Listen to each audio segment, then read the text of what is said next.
तो class 10 physics के chapter number 1 reflection and refraction of light को कंटिन्यू पढ़ रहे हैं। आज हमारा टॉपिक है स्फेरिकल मिरर। आज हम लोग स्फेरिकल मिरर के बारे में इन डिटेल्स पढ़ाई करेंगे। हम सभी जानते हैं कि स्फेरिकल मिरर जो है वो स्फेयर का पार्ट होता है, वो स्फेयर से मिलकर बना होता है। ये आपका एक स्फेयर है और हम सभी जानते हैं कि स्फेयर के अंदर एक सेंटर होता है, ठीक है। इसी स्फेयर को कट करके दो तरह के मिरर बनाए जाते हैं। वो दो टाइप के मिरर कौन कौन हैं? एक है कॉनकेव मिरर और एक होता है कॉन्वेक्स मिरर। ये जो कॉनकेव मिरर और कॉन्वेक्स मिरर है ये डिपेंड करता है reflecting surface and painted surface पे। अगर कोई स्फेरिकल मिरर का जो बल्ज पार्ट है, जो निकला हुआ पार्ट है, अगर उसको पेंट किया जाए और जो धंसा हुआ पार्ट है वो हमारा रिफ्लेक्टिंग सरफेस हो, तो ये जो मिरर है ये मिरर कहलाएगा कॉनकेव मिरर, जैसा कि आपको डायग्राम में दिखाया गया है। ये जो मिरर है ये इसी स्फेरिकल मिरर को ये जो है इसी स्फेयर का एक पार्ट है, काट कर बनाया गया है। इसका जो बल्ज पार्ट आपको दिख रहा होगा उसको पेंट किया गया है और जो धंसा हुआ पार्ट दिख रहा है वो उसका रिफ्लेक्टिंग सरफेस है, जहाँ से अपना फेस आप देखेंगे।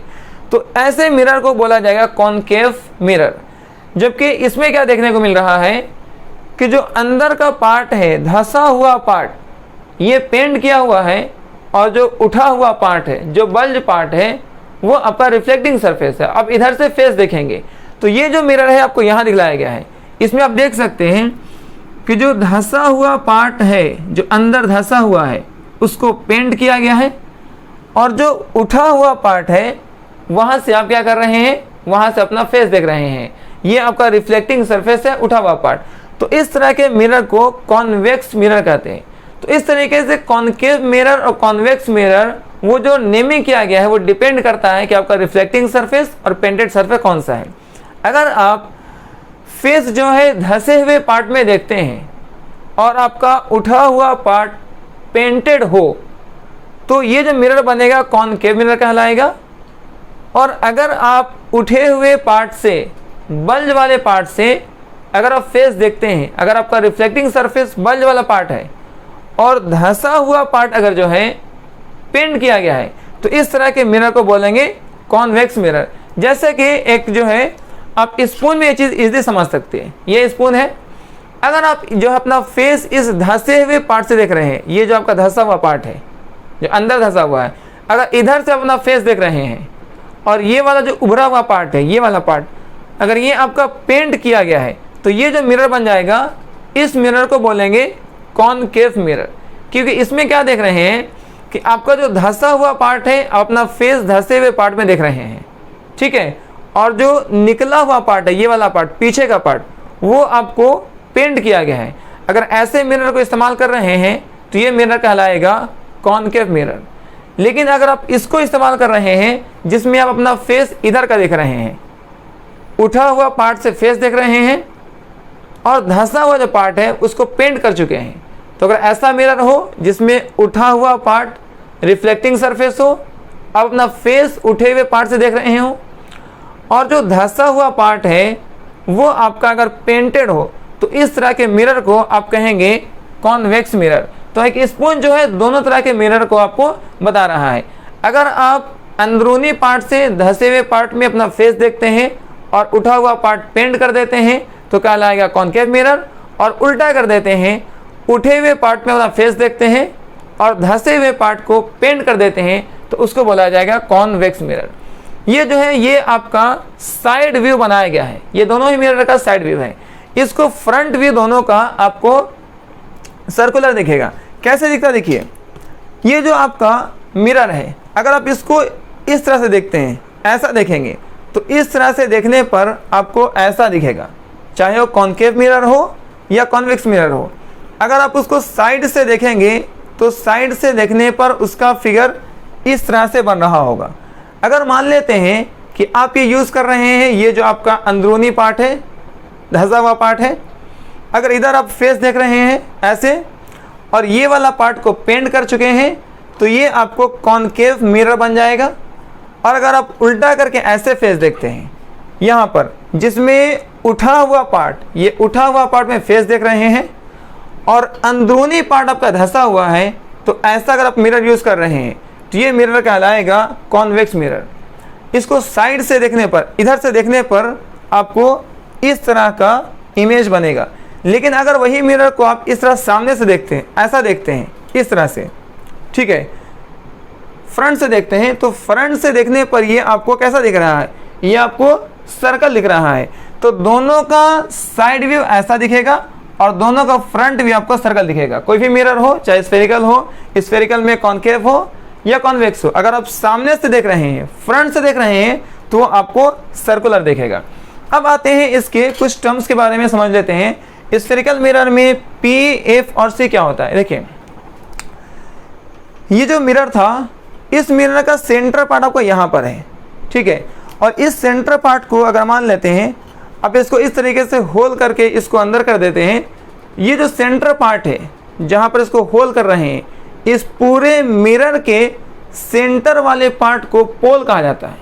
इसको याद रखेंगे, ये पूरा मिरर है, ओके, इस पूरे मिरर में जो सेंटर पार्ट है, ये पार्ट अगर यहाँ पर आप होल करते हैं तो ये जो पार्ट बनेगा, इस पार्ट को कहेंगे आप पोल, जिसको P से लिखा जाएगा, ठीक है। मतलब मिरर का जो बीच वाला पार्ट है, उस पार्ट को क्या कहा जाएगा, उसको पोल कहेंगे।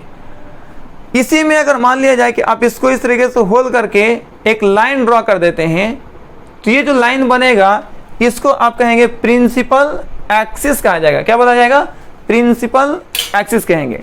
और हम जानते हैं कि कोई भी स्फेरिकल मिरर जो है वो स्फेयर से मिलकर बना होता है और हर स्फेयर का अपना अपना सेंटर होता है।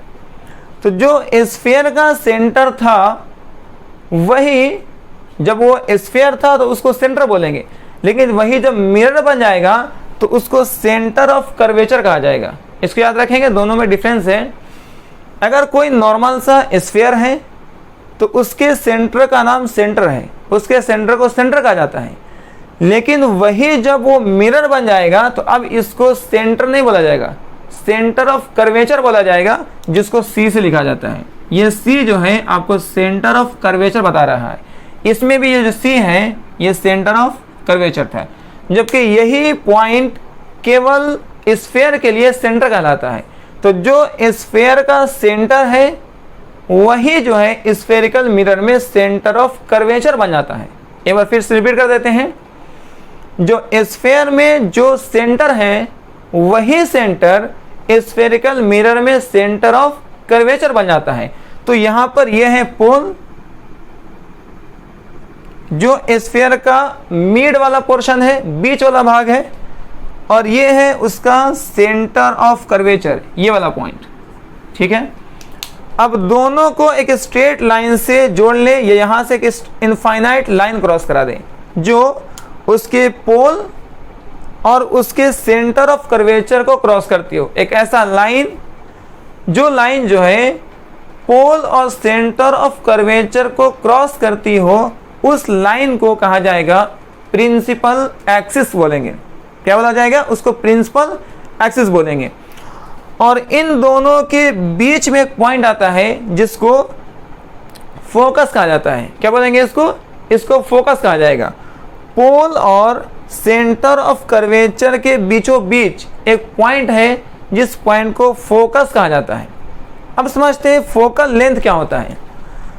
पोल और फोकस के बीच में जो डिस्टेंस है, distance between pole and focus, P और F के जो बीच का डिस्टेंस है, इस डिस्टेंस को फोकल लेंथ कहा जाता है। मतलब PF जो है आपका फोकल लेंथ है, और फोकल लेंथ को स्मॉल f से रिप्रेजेंट करते हैं।